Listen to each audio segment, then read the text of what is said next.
So let's talk now a little bit about the barriers to managing stress. We have a few. And these are things that you may have said yourself, or you may have heard others say, or these may be things that you may say in the future, and at least now you'll be able to recognize that. I just deal with my stress. It's not a big issue. Like I said earlier, everyone has different stressors, but everyone has a breaking point as well. And that breaking point may not be today, but it may be sometime in the future. So we need to know that stress has an impact on our health and our life, and no matter where you are right now, you will sometime experience a stress that may put you to that breaking point. It's just stress. I don't need counseling. Counseling is a very effective way to manage your stress, but a lot of times we don't have the time or the money. The bottom line is we need to have people to talk to get out our feelings and let them know and help identify maybe our stressors. Stress is just part of my job. Do you all agree with that? Yeah, that's a fact that's true, and unfortunately it's probably not going away. What we can do is we can learn to manage the job stress and then even keep it at work so that it doesn't affect our lives. Next, I don't have time to deal with my stress. Sometimes it takes a little bit of time to add things in, stress relief, but it's more of a mental picture of, okay, I want to change the way I look at things. I want to change the way I react to things. And that in itself is effectively practicing stress management techniques. And then I thrive on stress, and again, these are those people who thrive on that challenge or that good stress. Nobody can thrive on bad stress. Nothing good comes from something like that.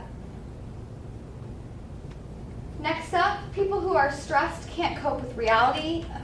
Stress isn't a disease, but it needs to be taken seriously because it can increase illness and disease.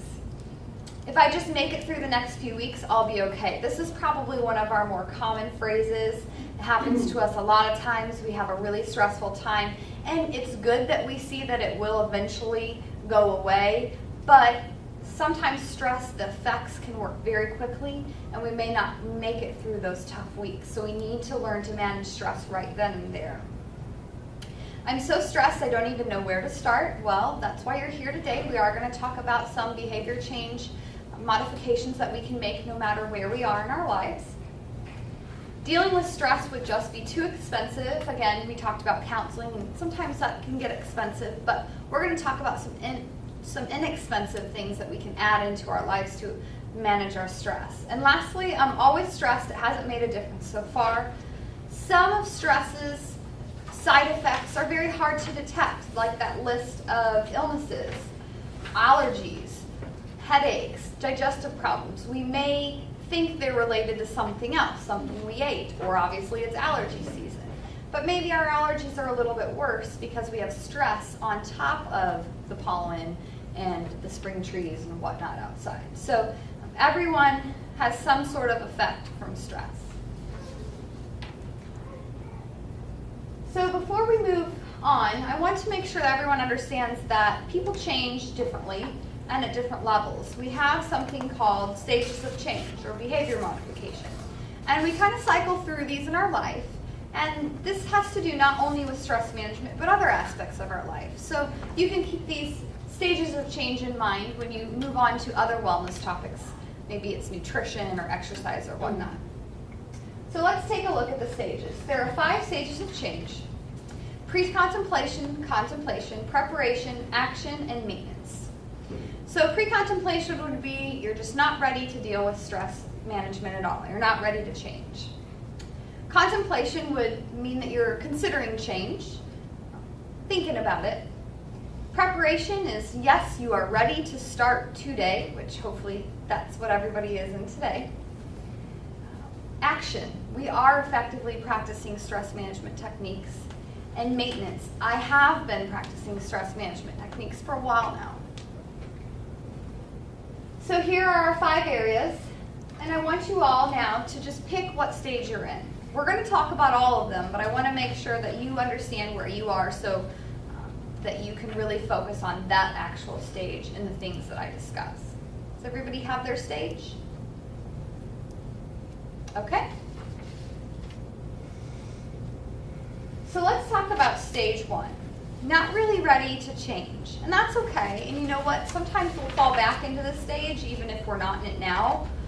where we just want to give up and just say it's not working and I'm just going to go back to the way it was. So what can we do to modify the way we think? One would always be to list out reasons why managing your stress will benefit you.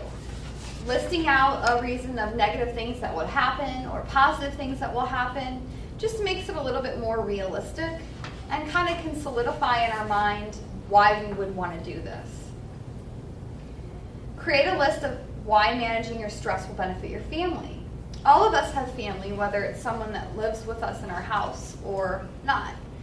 We usually interact with people on a daily basis, whether it's family or friends, and most of the times our actions can play a role in how other people act to us or to themselves or to others. So if you're that type of person where you tend to put more of your effort into your family than yourself, maybe this list will make your mind up of why you need to change, because most of the times when you start managing your stress, positive things kind of happen with only ourselves but others as well. Make a list of the people pressuring you to better manage your stress. Identify individuals who will be able to help you. Most of these people are people who care about us, who are close enough to realize that something's going on and that we may need some help. And they can be an outlet for us as a stress relief tool. Lastly, write about 2 situations in the last year when you've defended your inability to deal with stress. This is a real eye-opener because a lot of times we don't realize the rationalizations we create to not manage our stress and not get through that. I'll just get through this next 2 weeks or this next month. So I think we've all had them, no matter what it is. We've had those times where we just kind of slid through without hoping that nothing would happen. And we probably did, but we just need to realize that there was probably times when we could have done some type of stress management and it would have made us feel better and maybe be more productive.